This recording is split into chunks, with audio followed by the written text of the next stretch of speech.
Hello, welcome to Red Red. Today I have a slightly different video. I'm not going to be giving any thoughts or comments on books that I have read. I thought it would be kind of fun to dig through my TBR shelf and pull out 8 authors that I have yet to read and talk about why I'm attracted to their works, why I've bought some of their works, why I have yet to get around to them maybe, and maybe I figured showing you this video or showing you these authors and thinking about the other books that I've read, you could maybe give me some recommendations on which authors I should bump up in the priority list. So, I do have a relatively decent TBR shelf, and so of course, I could choose way more than 8 authors, but I figured I would set some rules, some parameters for how to select these authors. So, and I've ended up with 8 based on these rules. Number 1, I need to own at least 2 of their major works. So, because of that, there are some authors that have been cut out. So,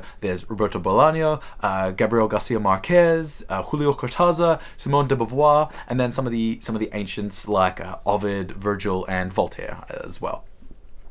I also wanted to talk about books that I did not talk about in my 10 biggest books series, so I won't be talking about Burton's The Anatomy of Melancholy, The Tale of Genji, Robert Musil's The Man Without Qualities, just to have some variety. I didn't really want to repeat myself in terms of content.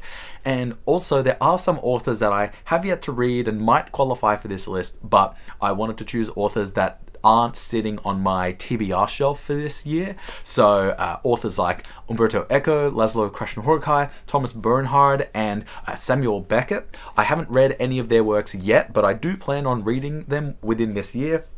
And I sort of wanted this video to last in terms of length, so at least going into 2024, it'll be likely that I still haven't read any of these authors. And so yeah, with those rules in mind, I was able to select 8 authors and some of their works. The first one that I want to talk about is China Melville. I own The City and the City and also 3 Moments of an Explosion. I got this in a library sale, as you can see. But yeah, I've heard a lot about The City and the City, and this is the one that, I mean, if I'm going to read it, I'll read Melville. I'll read this Mieville? Is that how it's pronounced? China Mieville? If I read one of his things, I'll read this first because I've heard that this is a really, really great speculative science fiction. But yeah, I just have not quite gotten around to it. There are some other sci-fi works that I'd rather get around to reading first. I do want to finish off the Neuromancer series and at the very least read Burning Chrome. And yeah, so Mieville has not been super high on the priority, but I do want to get around at least to The City and the City next year. Another one, Milan Kundera. I don't really know too much about this author. I've got The Unbearable Lightness of Being and also Laughable Loves, another library haul. And yeah, I kind of picked this up because I have seen a lot of people talk about The Unbearable Lightness of Being and some of the concepts that he explores, but I really don't know anything about this author. It's kind of funny. It was just a bit of a faith-based decision to pick up this book because I figured, so many people that I admire their opinions on books have been talking about it, and yeah, because I picked up this Laughable Loves in the library sale, he now qualifies for this list, and I have 2 of his works. But yeah, give me, if you can, just sort of let me know what are some other authors that Milan Kundera is like, to give me a bit of an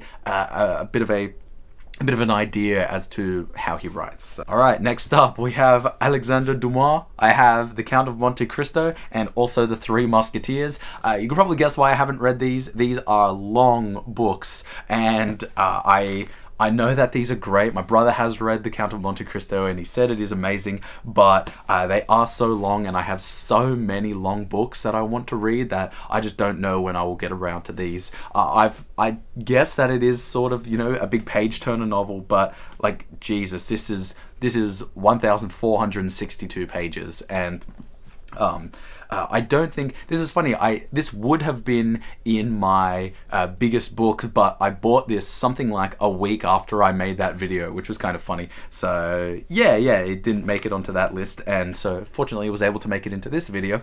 But yeah, Alexandre Dumas, haven't read anything of his, and I have 2 pretty major works. I feel like I know the storylines for both of these though, because I have seen various movie adaptations or just heard people talking about them. So yeah, I don't think it'll be a big surprise, but yeah. Next up, we've got some non-fiction. We have the works of Immanuel Kant. I have his Critique of Judgment, Critique of Pure Reason, and the Fundamental Principles of the Metaphysics of Morals.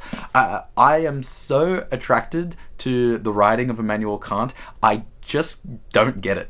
And it is so hard. I know how crazy this is going to sound. I really, really love his syntax, and I love the way in which he very obtusely constructs sentences, and the ideas that he talks about are interesting to me, but I just get so much fatigue to the point where I become sleepy when I try to actually read him for any extended period of time. However, one thing that I think will help is that I plan on reading Bertrand Russell's A History of Western Philosophy this year, and I'm hoping that that will give me a sort of groundwork for the things that Immanuel Kant is commenting on.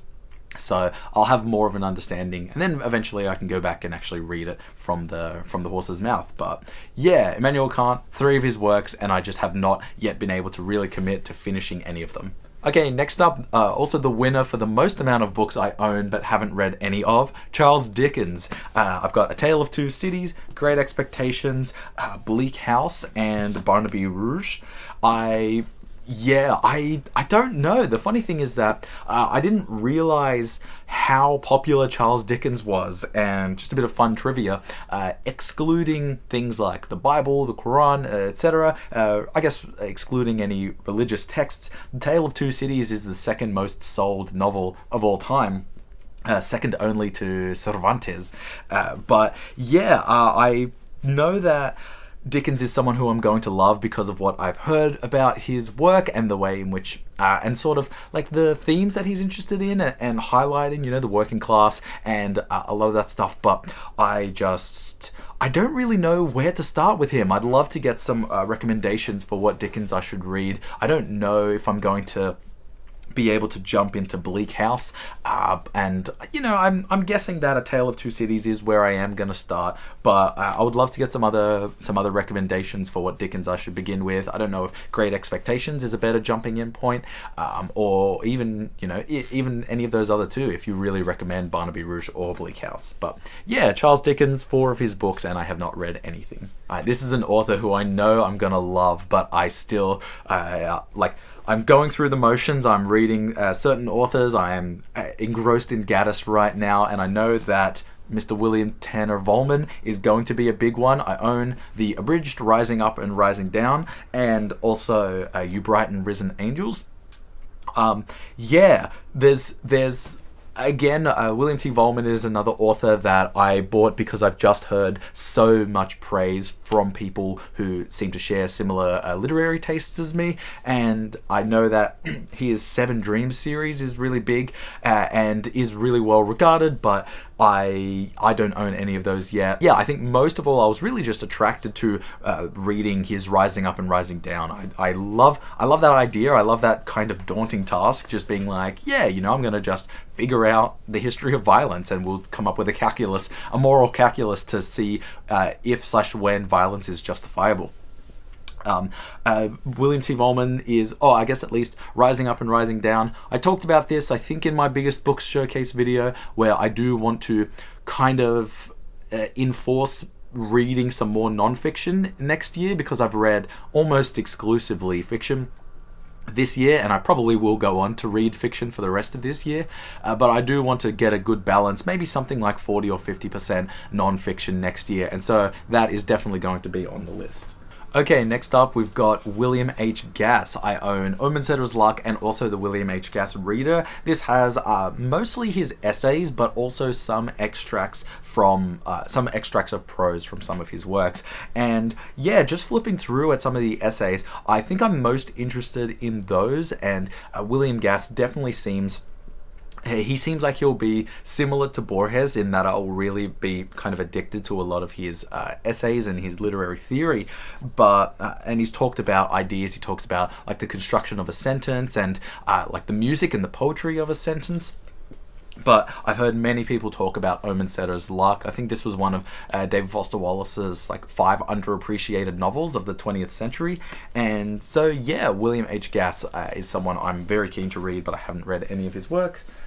And lucky last, Merche Cartarescu. I own Solenoid and Nostalgia, and so many people have been saying that this is like the best surrealist novel of all time. So that's basically why I picked it up. But being someone who's really interested in short stories as well, I think this will be my entry point because yeah, this is a collection of I think like 4 or 5 short stories by Cartarescu, and I don't know anything about him, but again, just based on recommendations and people saying that he's a really amazing writer, that's some of the that's the reason I've picked up his works, and that's why I think he Nostalgia is almost definitely going to be read early next year. This might be the one that kind of changes this video. I might feel a temptation or a tug to just quickly slip this into my TBR shelf for this year. So maybe I'll have read Cartarescu by the end of this year, but we'll see. I do still have quite a few works to get through.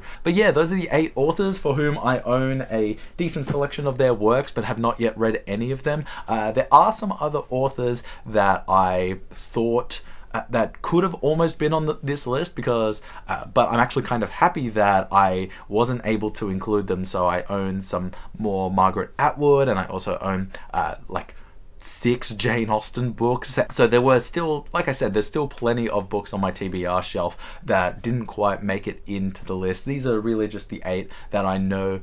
Yeah, I know I'm very keen on reading these authors soon, but I just have not yet found the right way to dip my toes into their works. And so if you have any recommendations on how I should approach these authors, or if there's even any more works of theirs that would be better jumping in points, I'd be more than happy to hear your recommendations. And yeah, thanks for watching. I hope you enjoyed this video, and I'll see you in the next one.